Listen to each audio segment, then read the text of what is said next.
নমস্কার। খবরের অন্তরালের খবর নিয়ে ক্যালকাটা ডায়ালগস থেকে মনোজ দাস। আজ 12ই ফেব্রুয়ারি। আজ বাংলাদেশের মানুষের জন্য ভাগ্য নির্ধারণের দিন হওয়ার কথা ছিল, কিন্তু অত্যন্ত পরিতাপের সাথে বলতে হচ্ছে বাংলাদেশের ভাগ্য গতকাল সন্ধ্যা থেকেই নির্ধারিত হয়ে গেছে অন্ধকার কুঠুরিতে।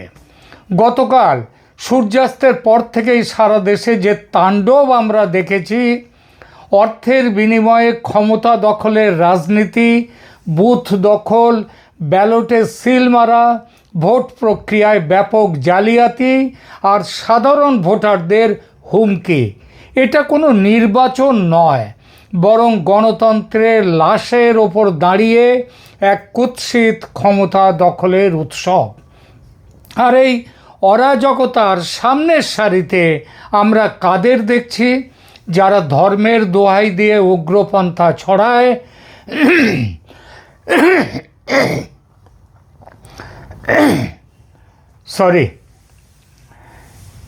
যারা ধর্মের দোহাই দিয়ে উগ্রপন্থা ছড়ায়, যারা সাধারণ মানুষের অন্ধ ধর্ম বিশ্বাসকে কাজে লাগিয়ে বেহেশতের টোপ দিয়ে ভোট পাওয়ার রাজনীতি করছে, সেই জামায়াতে ইসলামী নামক দলটি। তারা আবারও প্রমাণ করেছে তাদের ডিকশনারিতে সত্যিকারের জনগণের ভালো বলে কিছু নেই, আছে কেবল ভাঁওতাবাজি, মিথ্যা প্রতিশ্রুতি এবং যে কোনো পথে ক্ষমতা দখল করা। কেন আজ এই পরিস্থিতি? কারণ উগ্রপন্থী ও সন্ত্রাসী রাজনীতির যে বিষবৃক্ষ শেখ হাসিনার পতনের পর থেকে বপন হয়েছে দেশকে মধ্যযুগের অন্ধকারে নিয়ে যাওয়ার যে চেষ্টা শুরু করেছে জামায়াতে ইসলামী, তা আজ বাংলাদেশের সীমানা ছাড়িয়ে আন্তর্জাতিক উদ্বেগের কারণ হয়ে দাঁড়িয়েছে। ভারত এবং আমেরিকা, এই দুই পরাশক্তি স্পষ্ট ভাষায় বুঝিয়ে দিয়েছে যে তারা বাংলাদেশে কোনোভাবেই উগ্রপন্থা বা তালিবানি স্টাইলের রাজনীতি বরদাস্ত করবে না।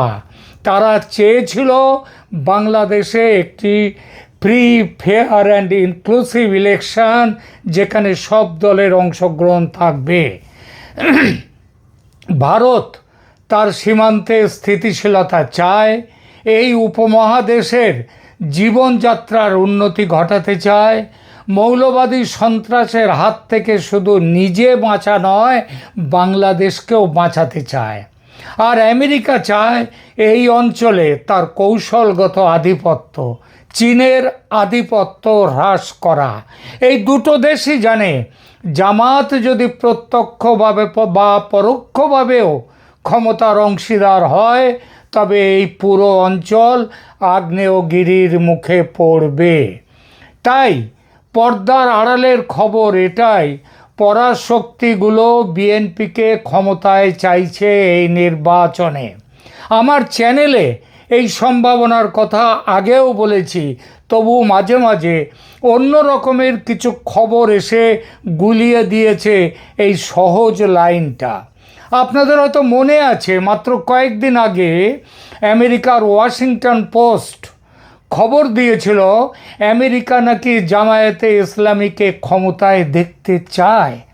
আপনারা দেখেছেন কিভাবে ঢাকার ব্রিটিশ রাষ্ট্রদূত সারা কুক দিল্লি ছুটে এসেছিলেন ভারত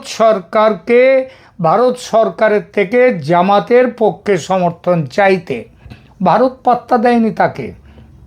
ভারত তার আগে থেকেই তার যে নিজের লাইন, সেই লাইনে ঠিক ছিল, কোনোভাবেই জামাতকে সমর্থন নয়, কোনোভাবেই উগ্রবাদী সন্ত্রাসবাদকে সমর্থন নয়। তখন আমেরিকার সঙ্গে ভারতের সম্পর্কে তিক্ততা ছিল, মূলত বাণিজ্য শুল্ক নিয়ে। কিন্তু যেই জানুয়ারির শেষ সপ্তাহে ভারত, ইউরোপীয় ইউনিয়ন, তার সঙ্গে এই দুই দেশের ভারত এবং ইউরোপীয় ইউনিয়নের ফ্রি ট্রেড এগ্রিমেন্ট হলো। আমেরিকা তখন চাপের রাজনীতি ছেড়ে ভারতের সঙ্গে সম্পর্ক স্বাভাবিক করা শুধু নয়, আরও ঘনিষ্ঠ করে নিল। আর এই ঘনিষ্ঠতার ফলেই মিলে গেল বাংলাদেশের ভবিষ্যৎ নিয়ে ভারত আমেরিকার তাদের যে মত, সেই মতের মেলবন্ধনটা ঘটে গেল। জামাত চলে গেল দূরে, দুই পরাশক্তির কাছে চলে এলো বিএনপি। এলো ঠিকই, কিন্তু শর্ত সাপেক্ষে। তারা জামাতের কাঁধে ভর করা কোনো উগ্রবাদী সরকারকে এক মুহূর্তের জন্যও সমর্থন দেবে না, পরিষ্কার করে দিল। আর সেই জন্যেই জামাতের আমির শফিকুর রহমান তিনি বারবার বলেছেন যে বিএনপির সাথে মিলেমিশে একটি সরকার গঠনের কথা, কিন্তু বিএনপি রাজি হয়নি। স্পষ্ট করে বলে দিয়েছে এরকম সরকারে আমরা যাব না। কেন হঠাৎ ভারত আমেরিকা বিএনপিকে সমর্থন দিতে রাজি হলো? এর পেছনে রয়েছে সূক্ষ্ম জিওপলিটিক্যাল যে ক্যালকুলেশন, সেটাও। ভারত তার উত্তর পূর্বাঞ্চলের নিরাপত্তা নিশ্চিত করতে চায়, আর আমেরিকা চায় বাংলাদেশে চীনের প্রভাব কমাতে এবং বঙ্গোপসাগরে নিজেদের অবস্থান সংহত করতে। কিন্তু আগেই বলেছি, এই সমর্থন বিনা শর্তে আসেনি। আমার কাছে কথা আগেও আমি বলেছি, শেখ হাসিনা দেশে ফিরবেন ফেব্রুয়ারি মার্চের মধ্যে, এমন কথাও আমি বলেছি এর আগে আমার ভিডিওতে। আমার কাছে নির্ভরযোগ্য খবর ছিল এবং এখনও আছে, যা সকালেই বাংলাদেশ সেনাবাহিনীর এক মাঝারি পর্যায়ের অফিসারের কাছ থেকে যার সমর্থন পেলাম।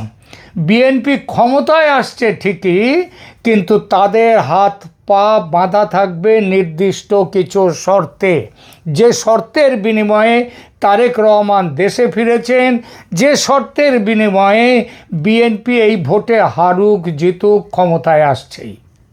হ্যাঁ, বলে দিলাম ক্ষমতায় আসছেই। এইবার শর্তগুলো কি?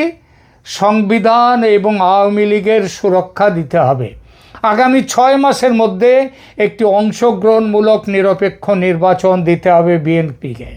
সেখানে আওয়ামী লীগের ওপর থেকে সব নিষেধাজ্ঞা তুলে নিতে হবে। প্রতিহিংসার অবসান ঘটাতে হবে। তথাকথিত বেআইনি সরকারের বেআইনি অর্ডিন্যান্সে গঠিত তথাকথিত অপরাধ ট্রাইব্যুনাল, এটা বাতিল করতে হবে। শেখ হাসিনাকে দেয়া সমস্ত সাজা রদ করতে হবে। এছাড়া শেখ হাসিনা দেশে ফিরবেন এবং রাজনৈতিক কার্যক্রমে অংশ নেবেন। পরাশক্তিগুলো জানে বাংলাদেশে ভারসাম্য বজায় রাখতে হলে আওয়ামী লীগের মতো একটি ধর্মনিরপেক্ষ শক্তিকে রাজনীতিতে টিকিয়ে রাখা অপরিহার্য। তারা কোনোভাবেই চায় না বিএনপি একা হয়ে গিয়ে জামায়াতের মতো উগ্রপন্থীদের খপ্পরে পড়ুক। আর বিএনপিও জানে দেশের রাজনীতিতে মূলধারার শক্তি আওয়ামী লীগ না থাকলে, এবং যদি শুধু তাদের প্রতিপক্ষ হিসেবে শুধু জামাত থাকে দেশে, তবে জামাতের উগ্র ধর্মীয় রাজনীতি বিএনপিকে গিলে ফেলতে খুব বেশি দেরি করবে না। গত 18 মাস ধরে সেই গিলে ফেলার রাজনীতি দেখা গেছে। তাই বাঁচার জন্য তাদেরও চাই, বিএনপিরও চাই আওয়ামী লীগকে। বাংলাদেশের রাজনৈতিক ইতিহাস যারা জানেন তাদের বলে বোঝাতে হবে না দেশের ভেতরের ক্ষমতা পরিবর্তনের সেনাবাহিনীর ভূমিকার কথা। শেখ হাসিনার পতন ঘটেছে কোনো গণ অভ্যুত্থানে নয়, পতন হয়েছে সেনা তার পাশ থেকে সরে গিয়েছিল বলে। দুই পরাশক্তির বিএনপিকে সমর্থন দেওয়ার সিদ্ধান্তে সেনা কি চায় তাহলে? এখন তারা কি বিএনপিকে চায়? সেনাবাহিনীর ভেতরের সূত্রগুলোও আজ দিশেহারা ছিল, তবে তারা শেষ অবধি বুঝতে পারছে যে উগ্রপন্থীদের হাতে দেশকে ছেড়ে দিলে আন্তর্জাতিক নিষেধাজ্ঞায় দেশের অর্থনীতি পঙ্গু হয়ে যাবে। তাই দেশপ্রেমিক সেনাবাহিনীও আজ এই সমঝোতার পক্ষে। তারা চায় এমন একটি রাজনৈতিক কাঠামো যেখানে কোনো পক্ষই একচ্ছত্র আধিপত্য বিস্তার করতে পারবে না। উগ্রপন্থী জামাতকে সাইড লাইনে রেখে একটি নিয়ন্ত্রিত গণতন্ত্র প্রতিষ্ঠার এই যে ছক ভারত ও আমেরিকা যৌথভাবে এঁকেছে, তা এখন চূড়ান্ত বাস্তবায়নের পথে। সে নাকি প্রকাশ্যে বলেছে তারা বিএনপিকে স্বীকার করবে? একদমই নয়। তবে কিছু কথা বলতে হয় না, বুঝে নিতে হয়। নির্বাচনে নিরাপত্তা ব্যবস্থা নিয়ে সেনা যে কড়াকড়ি করছে, যেভাবে বিপুল পরিমাণ অর্থসহ জামাত নেতাদের গ্রেপ্তার করছে, যেভাবে দেশের মেইনস্ট্রিম মিডিয়া হঠাৎই ভোল পাল্টে জামাতের সমালোচনায় নেমে পড়েছে, তাতে বোঝা যায় ভেতরে ভেতরে একটা বড় পরিবর্তন ঘটেছে এবং ঘটছে। আজকের এই প্রহসনের নির্বাচন হয়তো কাউকে ক্ষমতায় বসাবে, কিন্তু তা দীর্ঘস্থায়ী হবে কিনা তা নির্ভর করছে এই কঠিন শর্তগুলো পালনের ওপর। কাউকে মানে বিএনপিকে ক্ষমতায় বসাবে, এ কথা তো বলেছি।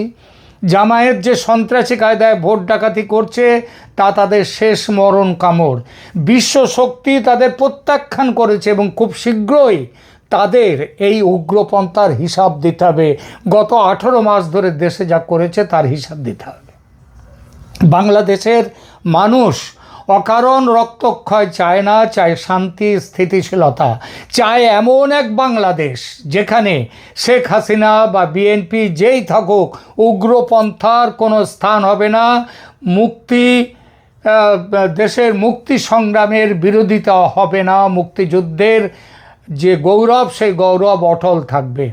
দেশের সার্বভৌমত্ব রক্ষা করতে হলে পরাশক্তিদের এই জিওপলিটিক্যাল বাস্তবতাকেও অস্বীকার করার উপায় নেই। এখানেই রাখছি। ধন্যবাদ।